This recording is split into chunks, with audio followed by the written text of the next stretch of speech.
retour sur ce plateau avec Anne Schnell, fondatrice de Créane, maison de couture spécialisée notamment dans la création de robes de mariée. Entre autres, on en a une magnifique qui est là sur ce plateau. Une entreprise qui vous a valu de décrocher le prix Femme Chef d'entreprise dans le cadre des trophées des femmes dans l'économie 2014 en région Lorraine. Alors ça, c'était l'année dernière. Depuis, les trophées ont eu lieu en 2015 et on va voir qui sont les lauréates, celles qui vous ont succédé. En l'occurrence, Anne Elfrieda Blatzak, qui a remporté ce titre, et également Marianne Fritz du groupe immobilier IDEA qui ont remporté ce trophée 2015. Mais est-ce que cette mise en valeur l'année dernière, Anne, vous a apporté une plus-value? Est-ce que vous avez pu mesurer l'impact d'avoir été nommée femme chef d'entreprise de l'année? C'est toujours un peu difficile de mesurer un impact, quel qu'il soit, si on participe à un salon ou si on a un prix. C'est toujours un petit peu compliqué, mais ça donne une notoriété et puis la preuve, je suis là aujourd'hui. Exactement. Pour le CV, c'est bien. Une entreprise qui a été créée en 2004. Elle se porte bien, on peut le dire, puisque vous avez aujourd'hui Absolument. Une boutique, un atelier, Oui. 4 emplois créés. Et j'ai pu lire dans certains articles que vous aviez l'ambition peut-être de vous exporter, en tout cas de valoriser votre savoir-faire, peut-être dans des pays comme le Liban, la Russie. Ça en est où ça aujourd'hui? Alors c'est encore en cours. C'est encore en cours. On a travaillé justement avec l'une de nos mariées 2015, de l'été 2015, sur un projet justement pour aller un petit peu plus loin, notamment sur Moscou. C'est en cours. On attend là quelques photos sur la place rouge. Mais bon, après, il faut savoir que dans les pays de l'Est, il y a beaucoup de main-d'œuvre. Les prix aussi ne sont pas exactement les mêmes que chez nous, ici en Europe. Donc voilà, on y travaille pour l'instant. On découvre là votre atelier, donc c'est dans la banlieue nancéenne. De très belles robes fabriquées, on le rappelle, sur mesure. D'ailleurs, j'ai l'impression que ça intéresse un petit peu Marc. On en reparlera, Marc, après l'émission. Mais c'est vrai qu'il y a quand même un paradoxe, Anne. C'est qu'aujourd'hui, on a l'impression que les familles économisent, le budget est très serré, etc. Mais pour le mariage, en l'occurrence, je peux dire que le budget, il explose. Et c'est quand même...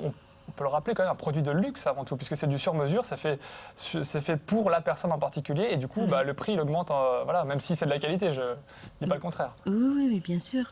Comment on l'explique ce phénomène? On l'explique parce qu'un mariage est budgétisé. Et tous les postes du mariage sont importants, mais la robe, c'est quand même l'image phare que tout le monde va retenir.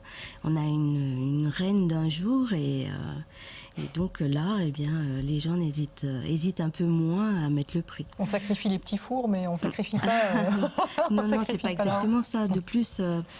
c'est vrai que la couture, la création d'une pièce unique sur mesure a un coût.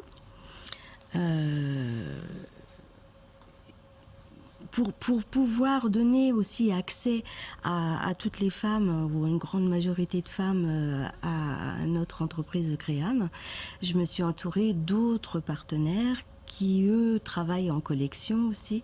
Et Créane elle-même, nos ateliers ont créé leur collection aussi cette année, de façon à faire baisser un petit peu les coûts. Mais la pièce unique sur mesure... c'est pas tellement plus cher finalement. C'est pas si inabordable que ça quand même. Nous, on est toujours près des gens. Donc notre but premier, c'est de satisfaire la cliente.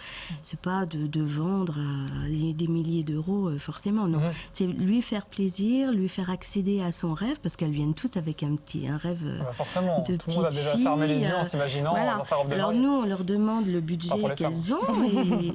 Pardon, Non, c'est vrai que je dis n'importe quoi.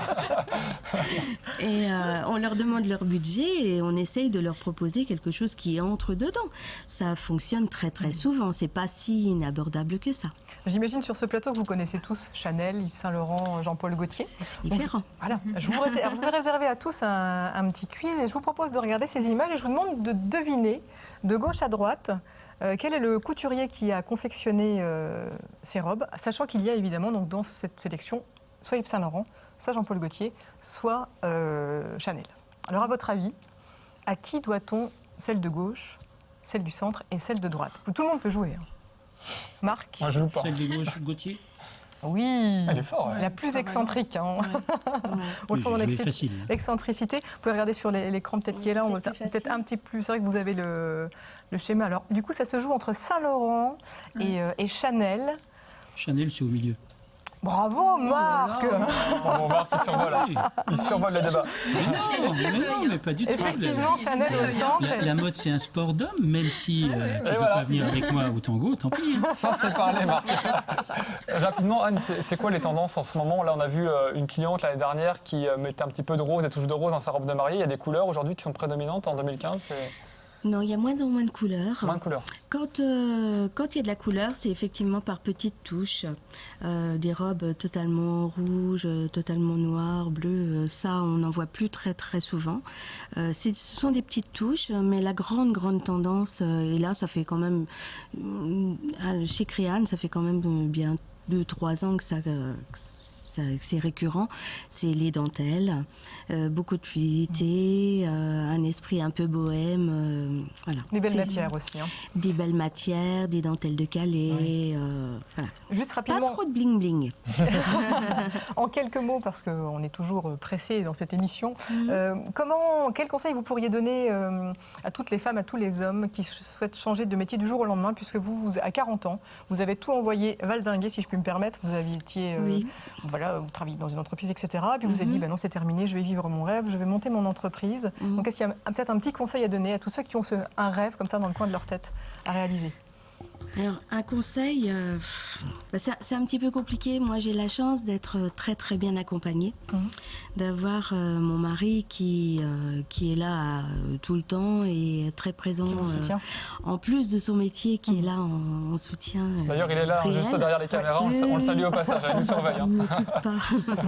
Et donc voilà, si on est très bien accompagné, parce que le gros souci d'un artisan, à la base, c'est d'avoir la tête dans le guidon et puis de travailler son entreprise, mais il y a plein de choses à côté. Il y a de la communication, il y a des gestions un petit peu différentes qui sont moins rigolote, on va dire. Il faut bien pour préparer le projet, l'artisan. en tout cas. Quoi. Et donc, d'être bien accompagné, d'avoir des gens qui sont très, très pointus dans leur domaine, ça, c'est important. Bien calibré. Merci beaucoup. Merci Anne, beaucoup. vous restez avec nous. Hein. Des dates, j'imagine que vous y serez. Le 7-8 novembre, Salon du mariage de Nancy. Bien sûr. 20-22 novembre, Salon du mariage à Metz. Et puis un site internet, créane.com, et puis page Facebook, Créane, pour retrouver toutes vos belles créations. Merci beaucoup.